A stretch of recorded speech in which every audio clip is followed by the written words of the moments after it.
The problem for New Labour was that it believed the propaganda. They took at face value the idea promoted by business that the systems invented to read the consumer's mind could form the basis for a new type of democracy.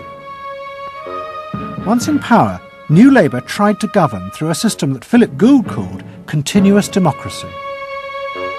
But what worked for business in designing products led the Labour government into a bewildering maze of contradictory whims and desires. For much of Labour's first term, the focus groups said that the railways were not a high priority, and Labour's policies faithfully reflected this. But now, those same groups are blaming the government for not having invested more money sooner in the railways.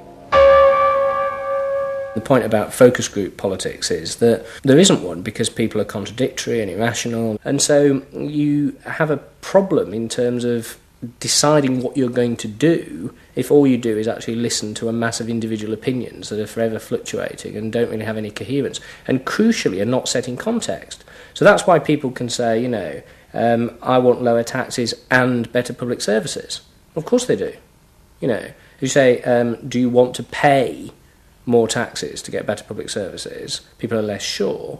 They then don't believe that if they do pay more taxes, they will be spent on better public services. So you end up in this quagmire where, the truth is, a politician has to say, look, this is what I believe. I believe that you should pay slightly more taxes to make better public services, and I pledge that I'm competent enough to actually use that money wisely.